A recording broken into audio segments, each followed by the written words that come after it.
Without further ado, we have a special guest on with us today, Mr. Mark Black, all the way in South Africa by way of Virginia, or Yeah, Northern Virginia, right outside the DC area. Yeah. okay, you said Norfolk? Nah, the Northern Virginia, like Okay, Alexandria, Stafford, gotcha. Woodbridge area. Yeah. Silver Spring, No, Virginia. That's Maryland. I'm sure that's yeah, that's Maryland. Yeah. I'm close to there, but no, just like I said, Alexandria, Northern Virginia, just before you get ready to go into DC. got you, got you. So, Brother Blatton was, I guess, born and raised in the U.S. Yep. and now you're in South Africa. Yes. Okay. What brought you to South Africa? Now, years ago, I watched a documentary called Blacks Without Borders, I think it was called. Or Yeah. That was great. That was great. Yeah. So, what brought you to South Africa, and what other countries in Africa did you visit, and how did you settle on South Africa? Well, that's a good question. I actually only been to two countries on the continent. Mm-hmm. To be told, I went to Mozambique when I turned 50. That was my little getaway and whatnot. Now, how did I get here? Like you just mentioned, the Blacks Without Borders, living the American dream in South Africa. I saw that like in 2009, 2010, Mm-hmm. and I was blown away. I was like, this doesn't make any sense, And at that point, I had traveled to pretty much most of the world because of my previous employment when I was working for the Secret Service. I was on the VP detail. I was on the presidential side as well. So I ended up getting an opportunity to travel pretty much everywhere. You name it, I've been there. And at the same time, it's funny. At the same time, the World Cup happened 2010. Right. And it's not something that we in the U.S. are like, oh my God, the World Cup, but everywhere else in the world is like the World Cup. So I ended up coming in for the World Cup with Vice President Biden at the time, and I was shocked. It was literally mirrored everything that was in that video. Blacks Without Borders, living the American dream in South Africa. I saw that, and then I came here, and it mirrored it, and that's how my journey started. Mm-hmm. So, how long have you been in South Africa now? Well, like I said, we was going back and forth since 2010 to 2018. I was kind of all the like every 2 or 3 months I was here. I would spend like a couple of weeks or maybe a month, and then I would leave. But then it got to the point where it was like it just made more sense to be here in South Africa. So I got here in 2018, and I haven't left. Okay, now when you left to go to South Africa, did you pretty much cut everything, all your ties with America, as far as like, I don't know if you own anything in America, did you just sell everything and say, you know what, I'm gone permanently, or are you still kind of back and forth? No, I actually got rid of everything. At the time, we had a very nice business that we owned. Me and my wife owned a physical therapy company. We had different locations throughout Stafford. We owned our own home. I had cars. I had 5 cars or whatever. Had a lot going on for myself in the U.S. It's just that it felt more comfortable being on this side. When I say this side, I mean South Africa. Just more comfortable. It just felt better. Even we owned our own business, had employees and everything that's associated with that. It just felt better just being over here than being in the States. Mm-hmm. So you guys sold everything, your home? I sold the 911, which was the hardest. I sold the classic 300ZX twin turbo red. I sold the ML 550. I sold the SL 500, and then my wife had what did she have? She had a Fiat 500. That's what she wanted. She got it. And like I said, we sold the company, which we would have been a lot sooner, but selling the company properly takes some time, and so forth. Just getting all the buyers, going through the due diligence, and so forth, and just doing the entire transaction. It took an extended period of time, so I would have been here sooner. It just took close to a year just to sell the company. And you sold your house too. Oh yeah, I was done with that house. Yeah, yeah. Oh wow. So you know what's amazing? So was your wife always on board when you decided, like, look, we're leaving? Because I always hear stories of sometimes one of the spouses are ready to make the move, and the other spouse is like, nah, we're not Mhm. going. Was your wife always on board?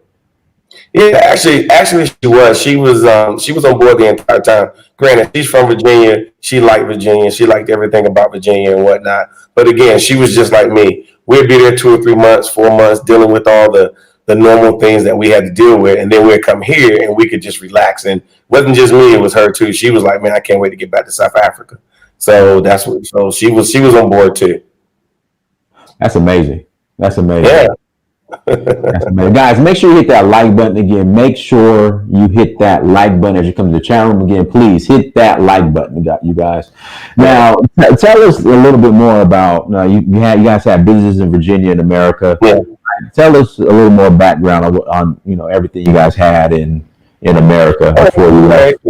It's too easy. Yeah, like I said, we had a very nice home on an acre. It was just me and my wife, and we had a 4 bedroom. All this stuff. You have kids? Yeah, I have a daughter. I mean, she's back then. Let's see. I mean, she graduated high school in 2016, so she was 18. So now she's 22. So she can come here anytime. So she's back in the States.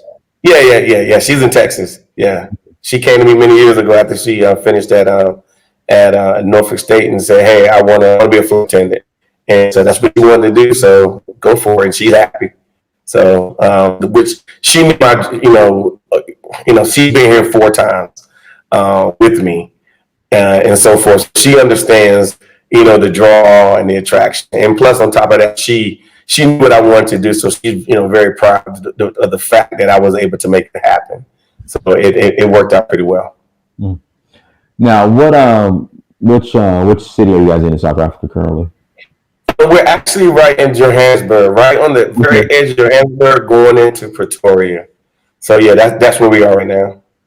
Okay, a couple things. So a lot of people say, you know what, I'm not going to South Africa. The whites still dominate the economy. The whites still dominate everything. What would be your response to that? Real response is, it's funny. If it means nothing to you to be part of the majority, which most of us never really have the opportunity, then of course, you would make that argument. But here we are in the majority. They're in the minority. So let's just look at it like this. They're in the minority. I mean, do we expect them to not be able to achieve and do anything? It's just like in the United States, Black people, we are in the minority. We are clearly in the minority, but we get to achieve. We do stuff. We get to, own businesses. We get to, become, NBA players and coaches and things along that line. So it's not like just because you're in the minority, you don't have any chance of success, but you have a greater chance of success, just like in the U.S. when you are white. And that's just the way it is, and we all know it. I just noticed that what's his name, Steve Nash, who never had an opportunity, who never been a coach. Right. He went straight from nowhere. Now he retired, basketball player. Now he's a head coach. Then you got brothers they've been going through, Sam Cassell and others been going through it forever. Yeah, Mark Jackson built the Warriors, and then they just yeah. But over here, it's the total opposite. You do have white people here. They do. I see them from time to time. It's not like I see them all the time. I really do. I can go days without seeing white people, and I'm in Johannesburg. I'm doing it okay. It's just not my concern, so to speak. It sounds bad, but it's really not my concern. Mm-hmm. Well, now somebody brought up in the chat room. I guess someone said there's 21,000 murders in South Africa this year. Like, what's the nickname for Johannesburg? Crimeburg, or what do you? Since you're there on the ground. Yeah, honestly, I mean, and like I said, there's a large expat community here, and we get together all the time. Matter of fact, we get together like maybe once a quarter. There's one guy that kind of says, "Hey, let's all get together," and we just meet at wherever we can meet. The last time we had a meeting, I hosted it here at Blue Valley Golf Estate. That's where I live. Now, with that being said, we had a couple that went back to the U.S., a Black couple. influential couple, went back to the States to check on his daughter and whatnot. And he was from Pennsylvania, but his daughter went to college at High Point University, and you might not know his name and whatnot, but he was on national news for getting pulled over by the police. And the cops followed him to his house. He pulled in the front yard. The cops pulled him out of his car, laid the whole family out and everything. It was actually on national news there. This was basically about a year ago, and that happened to him. And so when he got back doing this meeting, he kind of told because everybody wanted to know what happened. He told everybody what happened, and then he said, "And we were just so glad to get back to South Africa." Mm-hmm. So I mean. Yeah, and then the funny part about this, we take a lot of calls because obviously we're in the tourism business, and we do what we can to get people to come visit South Africa so they can see it for themselves. And we get a lot of people that said they come with their, I heard this, I heard that, and I always say, don't hurt on me because I'm here every day, and most people don't experience the levels of crime. Or can say, oh yeah, that happened to me, or that happened to me. Does crime exist here? I can tell you this: I don't travel this whole earth, and it's a lot of crime everywhere. And I can honestly tell you, just living outside the DC metropolitan area and working there every day, I saw more crime, more homeless people, more things there than I see here. Now, again, I would love for someone to just come here and just kind of spend a little bit of time. Then they'll see that, wow, it's not as advertised. Mm-hmm. Yeah, I've been to Durban, I've been to Cape Town, I've been to Joburg as well. So I tell people, did something happen to you? No, of course not. No. I'm just people asking in the chat room. So yeah. Because I already know it's worse over here in America than anywhere in Africa. So my favorite airport is the airport in Joburg. It's great. Yeah, I go to. There's a spot called Out of Africa. Is it called Out of Africa? It's called Out of Africa. They sell a lot of stuff. Yeah, so I bought some of my first African art. I bought there when I came back to America. So yeah, that's why that's my favorite airport. And then I know now the dollar is really strong in South Africa because the rand is kind of weak. So I guess that's a good thing as well. It's a great thing. It's kind of like in a massive raise, simply because, like I said, when I first came here, it was high when I got here. It was one US dollar equal 10 South African rands. That was back in 2010. Now it is $1 equals 17 US rand. Mm-hmm. Wow. Yeah, so that means that you can come in with very little means and do very, very well versus trying to struggle. There's no point of that, but it is what it is. Guys, make sure again hit that like button. We have 130 people watching, only 42 likes. Guys, hit the like button, please. That's right. We can't even get y'all to hit a like button. We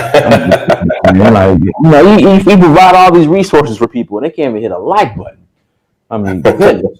Let's see here. So tell us about the real South Africa. Your guys. Yeah, exactly. Okay. Well, it's funny because it was named the real South Africa simply because it's we want to show you and we want to get you involved in the real South Africa, like what's really going on, what really happens here. If you're here with us, there's a festival going on. We're going to the festival. If there's a jazz event going on, we go into that. If there's some special event, which again, we bring people here and they're like, so what is that? We take them to it, and they think it's like a special event. Oh, is it the black this or the black that? And we're like, no, it's just Tuesday. This is just the way it is. So our company, first of all, we're the only African American company in Johannesburg that do what we do. We're the only ones. First of all. Second of all, we are tied in with South Africa Tourism, all the other non-tourism bureaus, and everything tourism, anything that moves tourism-wise, we are involved as African Americans. And the good part about it is because they actually do they do have a large contingency of Europeans coming down here and so forth, but they would really like for African Americans to come down here, and that's why they support us in our efforts, because they feel the same way we feel that they should come. So that's the basis of our company, and that's what we do. Now, as far as so, do you guys own a home in South Africa? I'm sitting in it right now. Now, how's that process? So you could be so how does it work as far as citizenship, a home ownership? Because I was told that you have to be a citizen in South Africa. You have to be a citizen. Foreigners can own land, but I guess I'm wrong. Like what? Well, yeah, actually, yeah, you can own land. You can buy into a business. You can start your own business. You can pretty much. I mean, it's very friendly down here in reference to buying homes. Like if you decided you wanted to purchase one, you can. They have banks here. They have all kind of different avenues to actually purchase your home. You can buy one that's existing. You can actually, hire an architect, buy you a plot of land. They call it a stand, and start building. I mean, there's 900 ways to buy a home, and then the good part about it is, I mean, in most communities, you won't find like, you go into like to the community you want to go into, and then you find like, they give you 5 different choices of the houses you want to build. You can build it any way you want, and that's what they expect. They're not really, from what I've seen, and since I've been through the process, they're not really into like, okay, you got 5, plans to choose from, pick one. And so my house isn't different from the guys down the street. So that's kind of how that works as far as homes. Keep in mind that this is right now it's a buyer's market. It's ridiculously a buyer's market. Like I said, especially with the U.S. dollar as strong as it is right now, you can buy a sprawling home, probably something that you would find in the U.S. for $900,000. You can get it for like 2.5, 300,000. And then the houses, the way they're constructed, they're actually brick and concrete. Most, no wood. Yeah, you see, it's funny because like in America, everything's wood, plywood, but in Africa, everything's concrete. And so, but I've heard, mixed reviews as far as plywood's better than concrete, and then I've heard concrete's better. Like I haven't gotten like a consensus on which is better as far as when building. Yeah, I can tell you here that they most of the people that I know here, they build their homes and they plan on being in them for generations, simply because they're built out of brick. I mean, like everything, even my stairs that I'm looking at right now are built out of brick. I mean, you wouldn't know. You would think they're finished, but yeah, they're built out of brick. Yeah. Now, from understanding, it can be easier for African Americans to transition to South Africa because the system is very similar to America, from my understanding. Is that true? Yes, I would say it is, simply because of the, as Americans, we, obviously you realize that we are, we got to have a certain amount of things. Certain infrastructure has to exist for us to be comfortable. One of the questions we get: how's the internet here? Like, and then I pull out my phone, do a speed test, and tell them the numbers, and they say, "Wow, that's great." I said, "Well, yeah, because this is South Africa. It is what it is." But yeah, the infrastructure's here. Everybody tends to come here, and they are astounded in what they see. Mm-hmm. Now, as far as citizenship, how's that process? Like, have you kind of went through that yet, or? Yeah. No, it's a process, just like, I mean, when I walked around in the United States, like every day, I never thought about when people talk about immigration, and I see people out here talking about it on TV, and I'm a U.S. citizen, so it's not something that I have to worry about. But now I understand, the plight, and even with the current president trying to stop people from going through the process. It is a process, and it could be extensive. I've had Canadian friends that have married American people, American women, and here it is 10 years later, and they're still waiting on their paperwork to become a citizen. What I will say is this: as far as South Africa is concerned, that 90-day free visa that they give you, that tourist visa, is good. It gives you an opportunity to do a lot of things. A lot of people don't realize that you can actually, while you're here, extend it another 90 days. So that gives you like a half a year, 180 days to basically, try to find your way. You're here legally. And then in some cases, you can upgrade it to a temporary residence based on what you find or what you're trying to do, like start a business or things along those lines. So it is a process. So most of the time, people start out with the tourist visa, and then ultimately there's different temporary residencies you can get. But generally, after spending 5 years in country, you can either apply for a permanent residency, which is very similar, if not similar or the same as a citizenship. People always are, they want to go straight to the top. I just want to be a citizen, and I'm like, a permanent residency is serious. You basically can access the whole country, do whatever you need to do. You just can't vote. And then after 5 years, if you want to apply for citizenship, you can apply. So there is a pathway to do it. You can't just start out from, I'm an American, now I just want to be a South African citizenship. I want to fill out a piece of paper and then I'm there. But there is a process. And once you get in the process, you're in the process. Mm-hmm. That's good. Guys, if you want to call in and ask a question, the email is in the chat room. Again, if you want to call in and ask a question, you guys, send me an email and I will send you the link and you're more than welcome to call in. And guys, please hit that like button again. Please hit the like button. And once again, link is in the chat room. Link is in the chat room. Click on that link, call in. So the whole idea, so you're saying black people who want to relocate to Africa should consider South Africa, and the whites control everything. Leave that, because that's, it's just, to me, it's just funny, but they do, things are changing fast. I mean, think about it. They only been a democracy in the manner what they are now 26 years, and the governments and all the provincial governments, which are the states, and of course their federal government, they're all black. The president here, Cyril Ramaphosa, he does a great job here. I'm gonna say he's doing better than the current U.S. president. But yeah, I mean, everybody's black. A lot of people that are here are business owners. They run their own thing.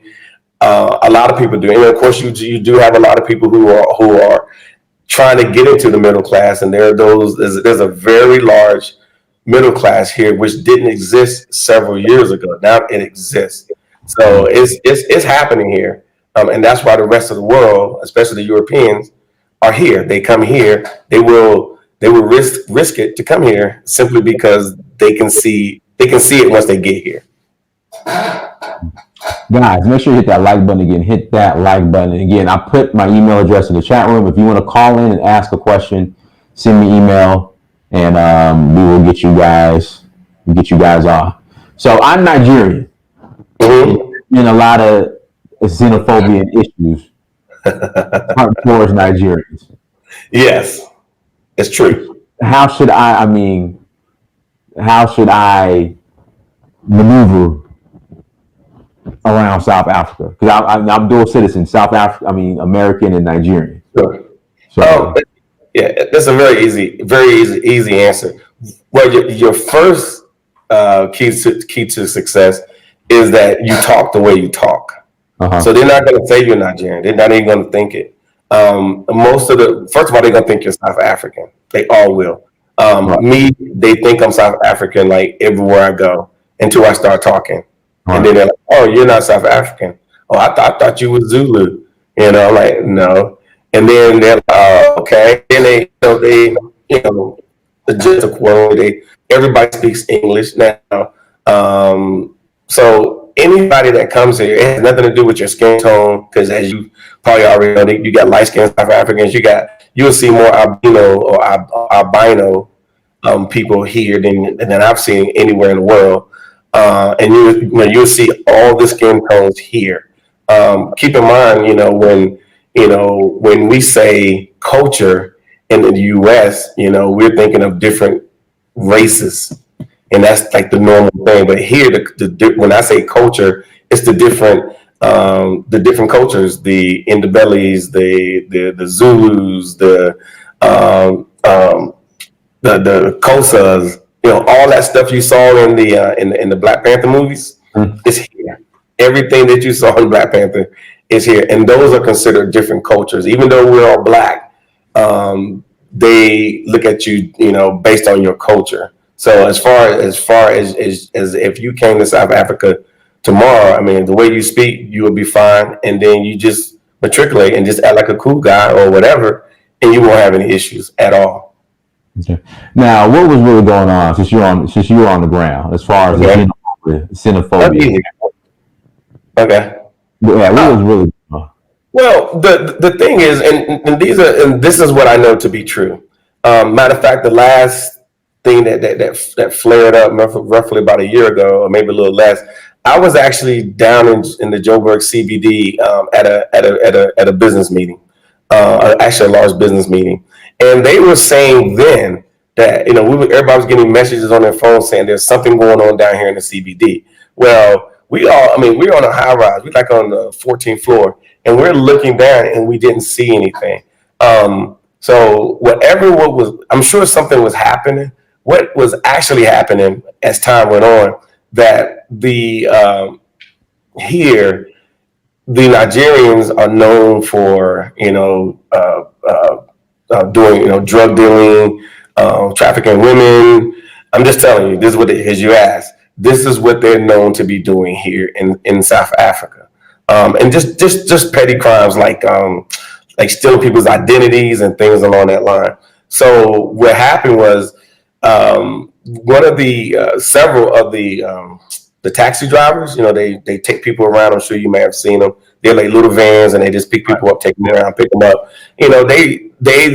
South Africans don't like that kind of stuff, and so they kind of confronted the guy, and then it got into a big brouhaha, and then they just said it was, and of course it was down in some of the economically challenged areas, and so they just made it sound like it was a mass of people going across the street like what's going on now in the U.S., but it really wasn't anything like that. Mm-hmm. So the main thing is they don't have a problem with most people, but what's happening here, from what I know, is that they don't like people who come here and cause issues, mm-hmm. and that's just down to the local person. They really do feel that way. Mm-hmm. Yeah. Yeah, but aren't the white people causing the same issues? And that's why you get all the news on their TV when something happens here. It says, "Oh yeah, there's crime. There's so much crime," because what happened is, for example, SABC, which you may or may not know, is South African Broadcasting Company. Right. They have their own news. They have their own everything. Well, they don't get to report the news to the Western world. The Western world brings their own reporters here. So when something, and they're generally white. So when something happens to white people, that's when they report. But white people, just like the white people in the U.S., they step out of line from time to time. But black people here are just like, I don't have to put up with this. Right. And here we are. Black people don't go after them, but white people tend to do what they do here. For example, if I took you to the mall right now, and if you decided not to wear a mask, even as a black person, you're going to have a problem. You will wear a mask. Everybody's wearing a mask because the president said so.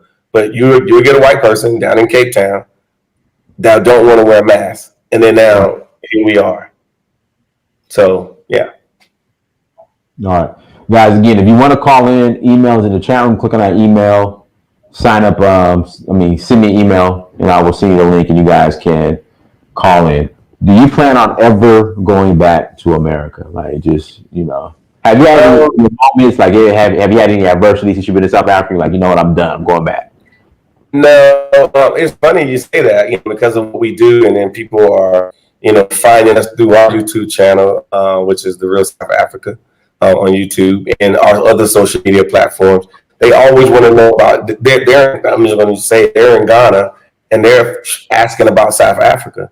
And a lot of them are saying, hey, I'm just going to come down there. They may Mm-hmm. have already came on a visit on their own, or there's a few people that are scheduling with us to come to South Africa. But no, honestly, I am more comfortable across the board here than I could ever be in the U.S. And like I said, I had some of the best government jobs. I own the companies. I've done all that, and that right there didn't make me feel comfortable, secure. Being around Black people, being African for real, it's a real thing. So a lot of us that are here, most of us have zero intentions of going back. Like, why? Where do you, okay, since you kind of worked behind the scenes for the government, what direction do you see America going in? If you could, like, what are your thoughts on America, the current direction is going in? Well, I mean, unfortunately, I got friends here in South Africa that are like, don't go back. Uh-huh. Don't, don't, why are, and then they ask the same questions. I don't understand why the African Americans don't come back to South Africa or come back to Africa in general. And I think one girl put on our YouTube channels, he said, the African Americans need to settle their issues with Western Africa, but South Africa or Southern Africa ain't done nothing to you, or whatever the case may be. Now, again, that's just one comment out of many. I think most Africans want to see African Americans doing well. But it's not even my opinion. Is now because of of all the social media, the messages that I get here from government officials here, all the way down to a person that I would meet on the street, they don't see America favorably at all. And the way I see it, I'm just looking at the history. Just look at our history. I mean, we've been fighting this fight for an extreme period of time, and they have zero intentions of giving up what the ground that they have gained.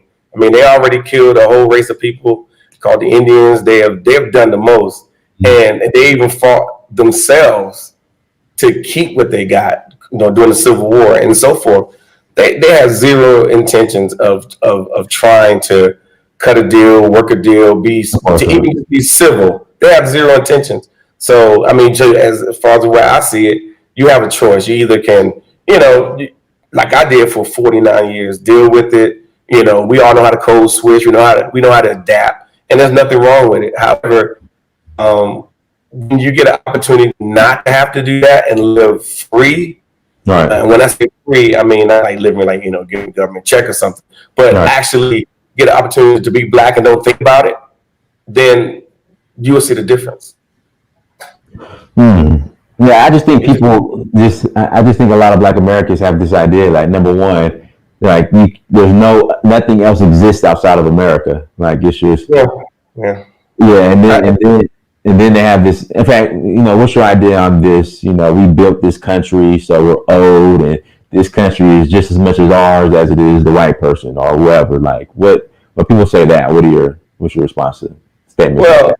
no, it's true. Those are the facts. Those are straight facts, and I do agree. However, what I will say is, you know what? Right now, I'm sitting here in South Africa, and when I can ask anything in the United States, I can go there without having to worry about getting a visa. It's the largest economy in the world. So since we did build it, let's use it to our advantage. Let's exploit it like everybody else that come there for X amount of years, make good money, come or start a business and whatnot. Let's exploit it, but let's do what we need to do on this side. Let's raise our families, build our homes, and just because we do have access to America. Let's go there and do what we need to do, just like everyone else. We don't have to give up anything. We can actually gain by coming to Africa, and they will welcome us, so we can have everything America has, and we can have everything Africa has. We don't have to just bundle it in some little small town and call it Atlanta or DC and Detroit and say this is our existence. We can have all of that and this. That's the way I see it. Now, South Africa might be exempt from this question I'm about to bring up. For those that say, you know what, I'm not going to go to Africa because in many other places it doesn't have the same infrastructure as America.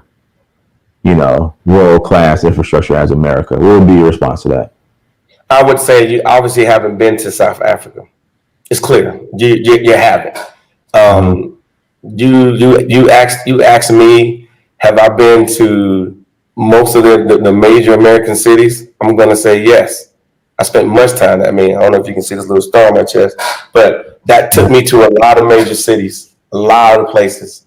If a president goes there or a vice president goes there, I've been several times. I've been throughout Europe. I've been throughout Asia. I've been through South America, Central, everywhere. Anywhere I go, I've been. And like I said, it took me one time being here to realize that this is first war here. It's very, very. I mean, they got their challenges like a lot, like America in a lot of ways. Like right now, all this racial stuff and all the stuff that's killing the black men, and just the whole our community being kind of pushed to the margins. I mean, some of us remember what happened in New Orleans with the flooding and Katrina and things like that. I mean, come on now. I mean, nothing's going to change. So I would say you've never been to South Africa. I've had friends that are here that go to certain places and on the continent, which is much larger than the U.S. anyway, and they have the best time, and they don't miss being in the U.S. They just don't. Now, you guys might have a different brand of something that we don't have, but I can promise. I mean, I can't wait. I can't wait to get back on the continent, man. Yeah, I'm not gonna miss this place. Yeah, we got black centric brands that are here that African Americans will never have access to unless you come here on the continent. Just like you name one store out of Africa, I can name 40 stores that hell I can what's that shoe store? Elise, they don't have that in the U.S. It's here. The Cox Sportif, which is back in the day, this is my day, when Will Smith first came out. It's here. Everything is here. Hell, Woolworths is here. It's here. It's not in the U.S., but most of the things that U.S. has is here. Most of the brands, most of the hell, I'm watching Showmax, right? I was watching Showmax. This is like a Netflix. You do have Netflix. Showmax is something that you can't get in the U.S.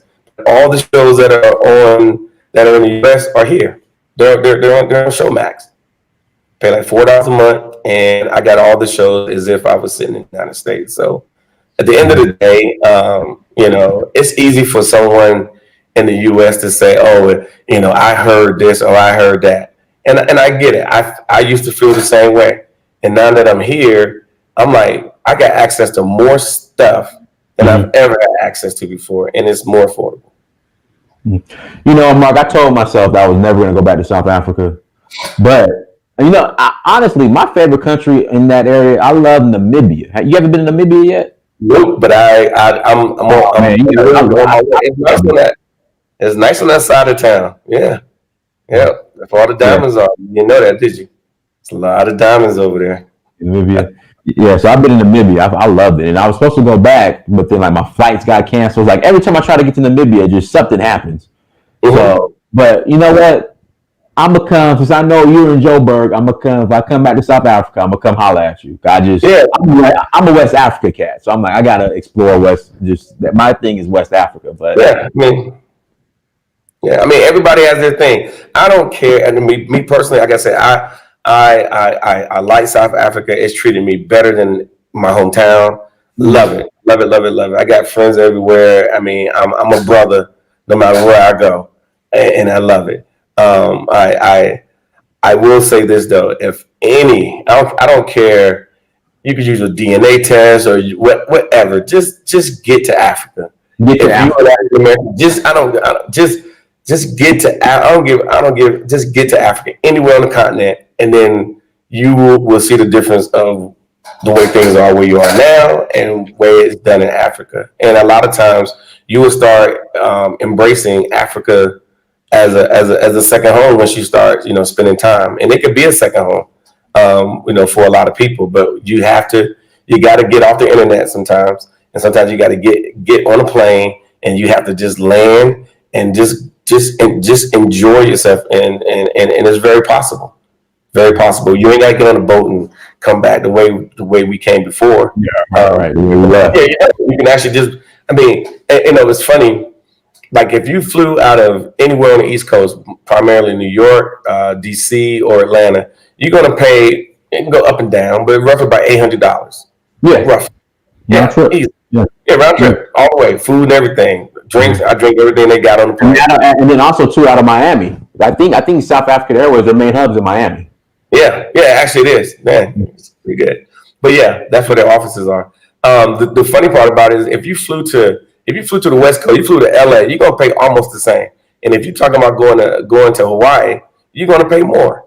So it's really, and this is all the way to South Africa. That's a long way.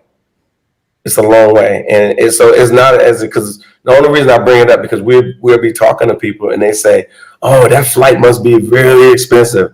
Yeah, man. It's like yeah, I heard to go to Africa, $3,000. I'm like, where you get these numbers from? I'm like, where you Yeah, get I these don't know. numbers Yeah, I don't know where you get that. from? I'm Yeah, like, where you get these numbers from? yeah. So, I had to pay more than $1,000 for a ticket. Only time in years. Like every time I fly out of New York or DC, yep, that's less than $1,000 round trip. But for some reason people say, yeah, man, it's $3,000 to go to yeah, Africa. I'm like, where you get these numbers from? yeah. Well, and I get it. People got these preconceived notions, and people are spreading around, rumors and things along that line, and they believe it.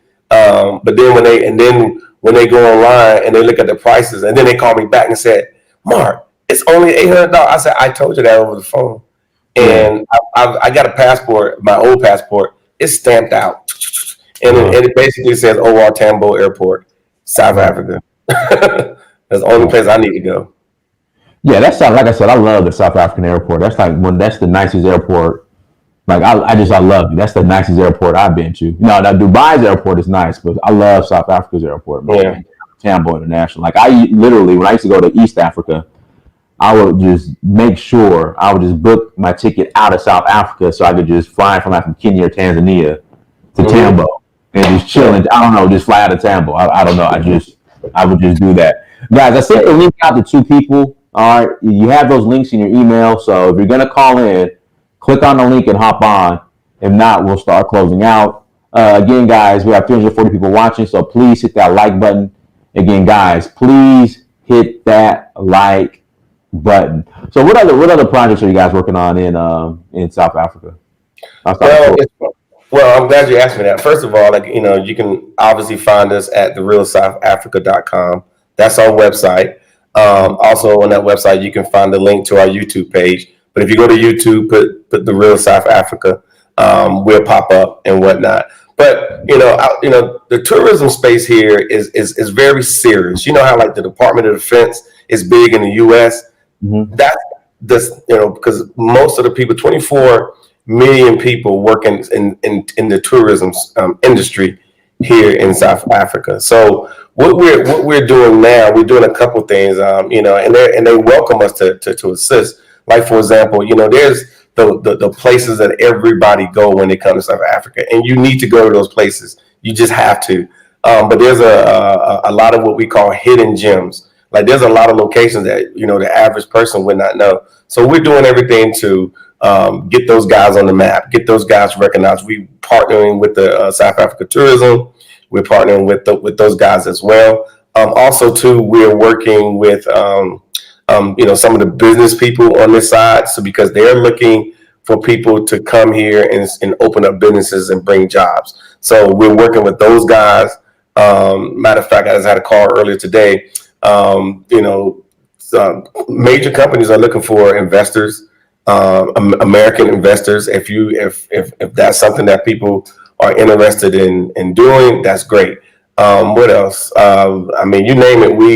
We're on this side. We're doing it simply because I got requested. Hey, if you know anybody in the U.S. that's looking at trying to get into agriculture, hey, give them our information because we really want to partner with people in the U.S. The good part about this whole process is that I'm finding that a lot of entities here in South Africa really want to partner with African Americans. They do, and start businesses and help start businesses.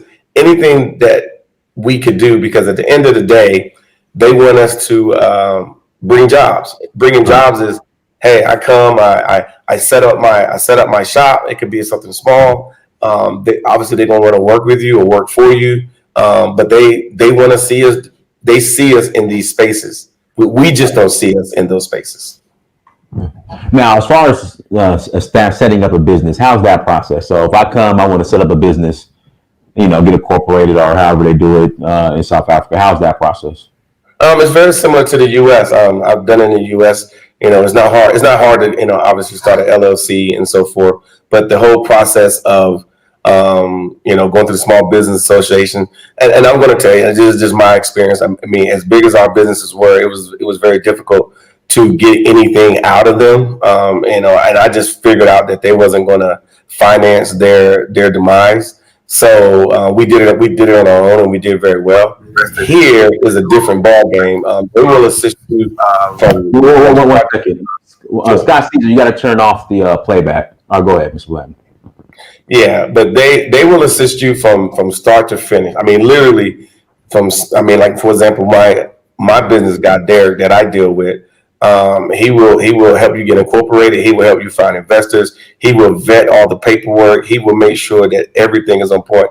Because in 2015 we started a business. We had a store here from 2015.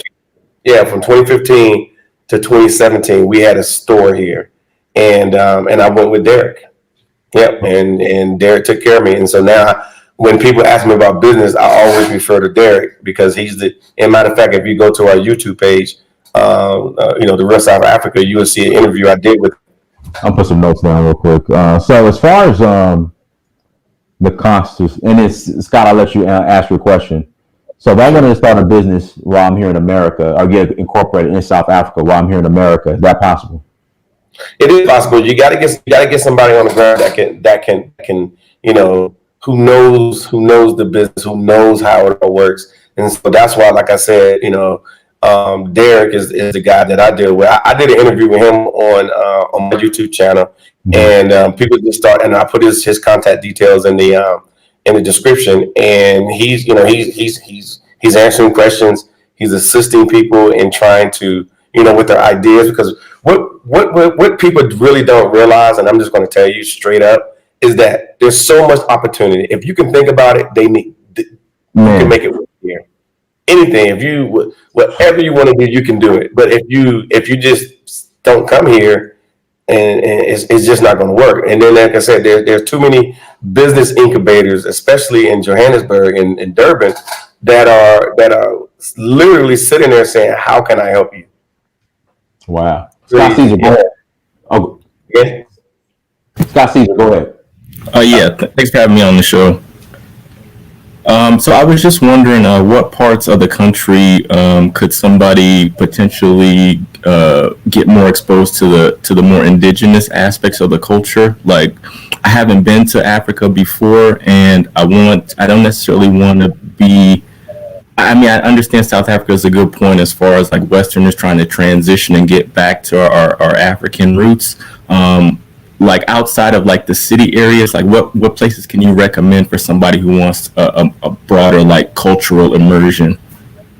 I would say KwaZulu Natal, but it's just when I went, it was still real. It got real westernized. Like, I'll tell you a true story. So I go to I land at KwaZulu Natal at what's Shaka, that's Zulu, Shaka Zulu Airport, right? In Shaka Zulu Airport. Yeah. So I land. Well, first of all, it's KwaZulu Natal. KwaZulu Natal. I'm sorry, my bad. Yeah, you're saying it wrong. Yeah. You offended a whole bunch of cultured people here. Yeah, I'm sorry, my bad. So I remember I asked, I said, "Hey, I want to see the Zulu. Like, I want to see the Zulu." And like, okay. So they take me to this place called Zululand, right?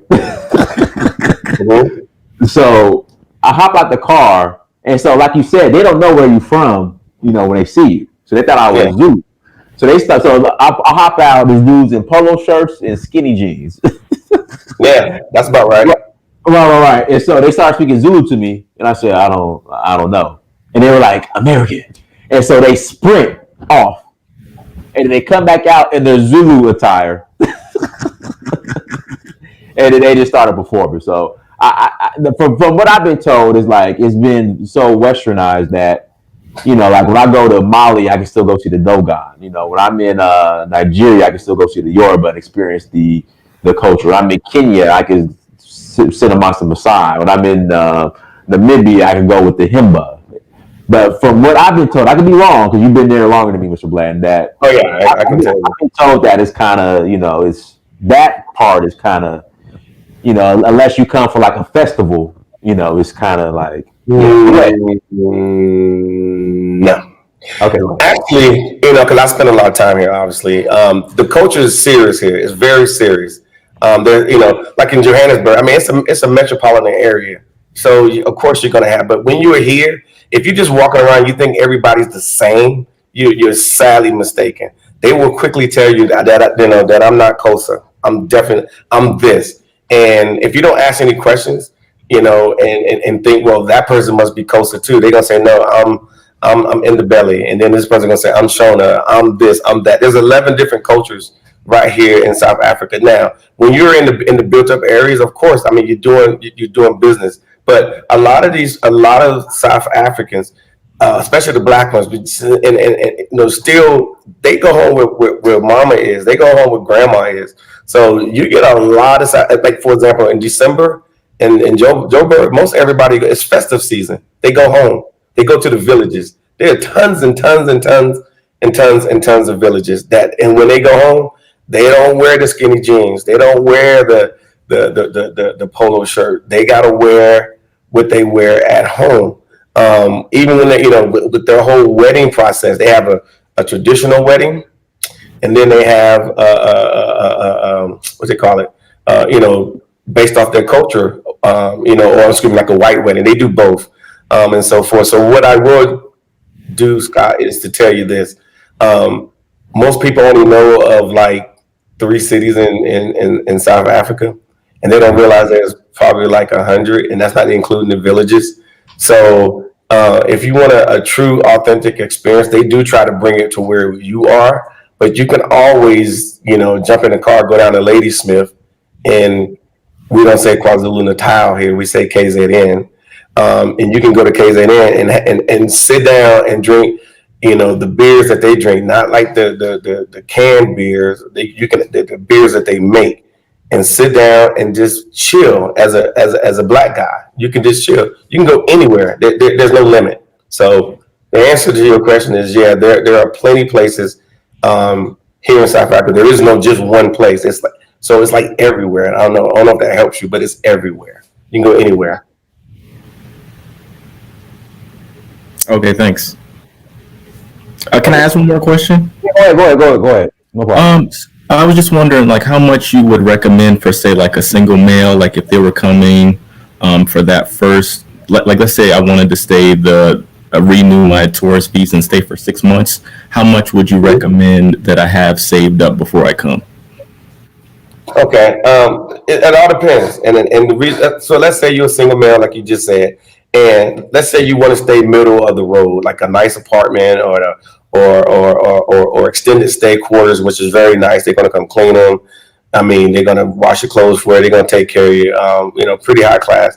I would say probably for a month, you're probably going to need roughly about, with food, good everything, maybe about $1,300 a month. Maybe. Oh wow. Maybe. Yeah, and I'm talking about high end. Or you can skimp a little bit on your accommodations a little bit. Do your little Uber thing, and then you could probably cut that down to about $800 easy. And then that'll give you an opportunity to, if you're going to stay 6 months, you can kind of, get to know the area. You're going to meet tons of people. So if you'll be killing yourself if you don't talk to people. If you just, well, I don't know them like Americans do. But if you just go there and say, hey, look, this is who I know. I'm Scott. I'm Scott, and this is what I'm talking about doing. They're going to connect you with 30 people, and then those 30 people are going to connect you with 30 more people. Which then in 6 months you'll be pretty much set up, and then you'll be looking at trying to transition over if you can. Man, I know you married, Mark, but how the ladies look? Like how they look? Yeah, it's tight over here. It's 50-50 here. It is. I mean, you see just as many men as you see women, and I'm not even talking about the white people. I don't even know them. like that. I mean, I got a few people that maybe 2 or 3 I know, but the rest of everybody else is black. But yeah, it's a good look. It's a straight good look, and then it's just a good look. That's basically all I really can tell you. Yeah, you really can't. You really can't go wrong. You really can't. Okay, so like I said, because of you, I'm gonna come down there. Like I'm gonna come back. I don't know when, because I'm primarily in West Africa, but I'm gonna come. Yeah. South Africa. Yeah, but like I said, bro, we jump on the phone a lot. We have conversations with people, and a lot of people find us through our social media platforms, our Facebook page, and whatnot. And then they start following and seeing what we're doing, and they're like, "Wow, I didn't know." And most people they just don't know. And I will blame a lot of that on South Africa tourism. If they're listening, they know who I am, and a lot of it because they just because of the position that they are in as far as being like one of the most well sought after places on the continent to come. They don't feel like they need to do anything to attract people, so they don't put a lot of effort in trying to reach African Americans. So that's where we fall in. We just put it out there, and like I said, I've yet to have one person come here and say, "Oh, I don't like it," or "I don't like this." Whatever inhibitions they had, whatever, I give them a day and a half, and then I say, "Remember on the phone when you asked me all those questions?" I said, "Let's talk about it." And they're like, "Mark, don't worry about it. Don't worry about it." So it's a good look on this side. Mark, there's this, I forgot the name of it, man, but it's just, it's like this pudding cake. Man, it's so good. I had it before. Marble pudding. Yes. It's marble pudding, yeah. Ridiculous, ain't it? Man. Yeah. Yes. You can go ahead. You can go ahead and have your what's that, cherry pie and all that good stuff. Man, that marble pudding. Yeah. There's a lot of delightful things here. Lots and lots and lots. It's black people. I mean, they're no different than we are. Once you start having conversations, you realize they might use a whole different term, but they're talking about the same thing. Yeah, man, I could eat just a whole thing, and I could eat a whole sheet of that marble pudding, man. I had that. I was like, oh God. You put a little cream on it, and then you could be crazy with it. Yeah, no, there's a cream sauce. There's a cream sauce, and then you can also put ice cream on it. Yeah, done. You're done. Oh, that's right, the cream sauce. Yeah, the cream sauce. That's fine. Yeah. The cream sauce is good. So, Mr. Steve, do you have any other questions?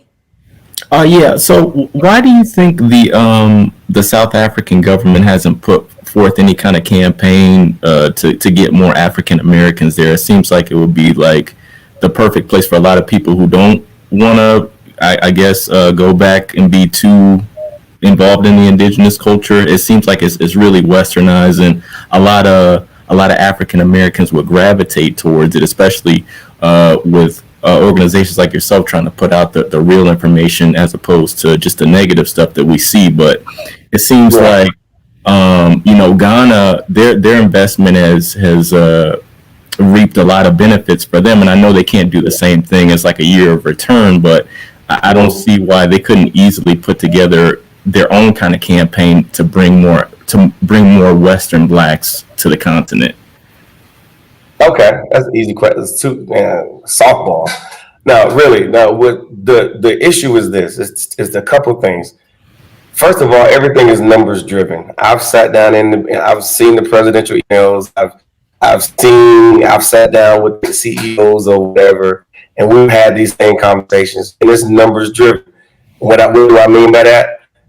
When they show me like who was coming through the gates at OR Tambo Airport, and when you look at the numbers, it's like Europe, the European breakdown, and it's like 40 to 50% of their tourism dollars are coming from Europe. So they're not going to give that. They're going to spend that money. They're going to do what they got to do.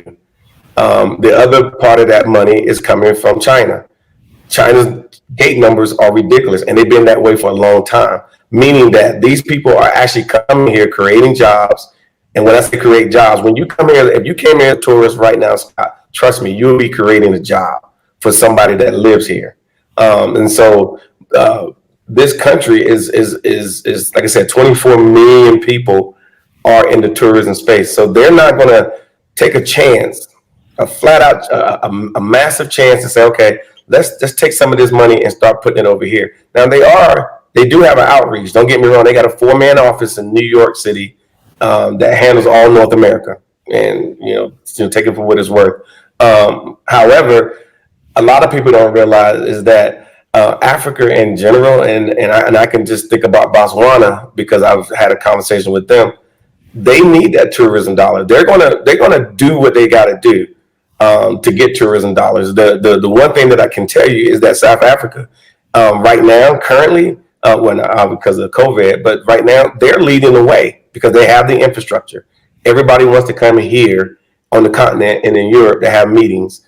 That's money, and they got to spend their money where they're getting their return. Ultimately, it's their return on investment. They don't know what the return on investment would be in America. They just don't know. So that's why we're working with them to try to say, hey, let's market to African Americans. We spend $68 billion on tourism annually. We need to be coming here. And so that's why I will quickly throw South Africa tourism under the bus. But I understand why they do what they do. They gotta keep people fed. They gotta create jobs. There's a lot of people here that like literally take all their money and open a B&B. They need to stay full. They open up attractions. They make attractions. They need people coming, and they don't know if Americans going to come. So if you're looking at 5% coming through the gate of their total numbers are African Americans or Americans, which include white Americans, and their big numbers are Europeans broken down through countries, and then Asians, they're running a business. So it makes sense. So we have to come through the gate.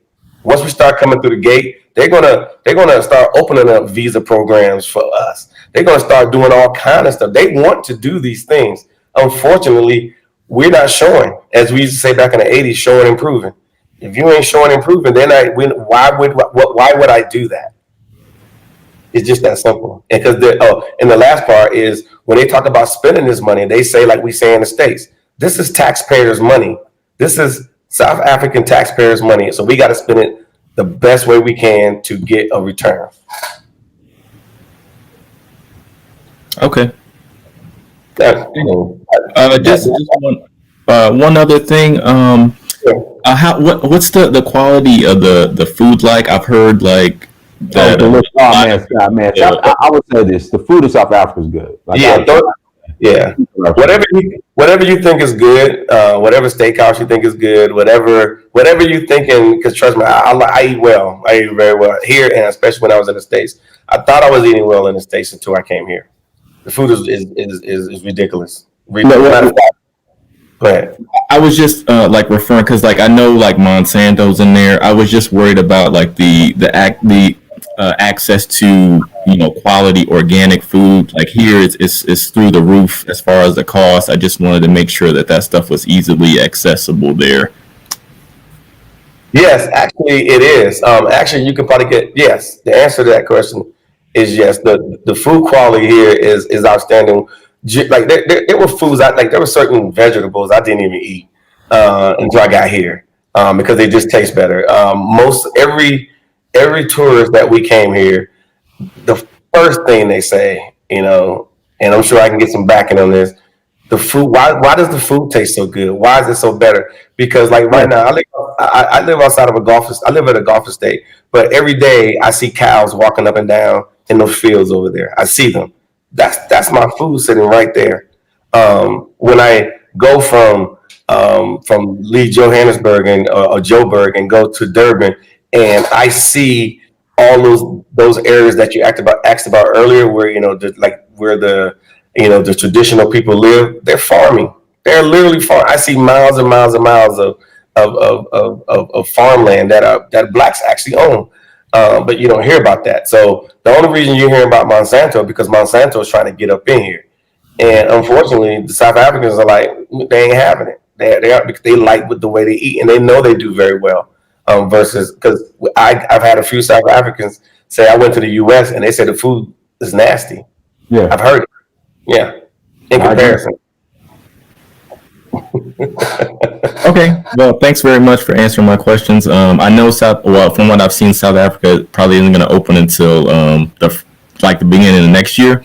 But I probably will go to Namibia first and then transition down, and I'll book a tour through you guys.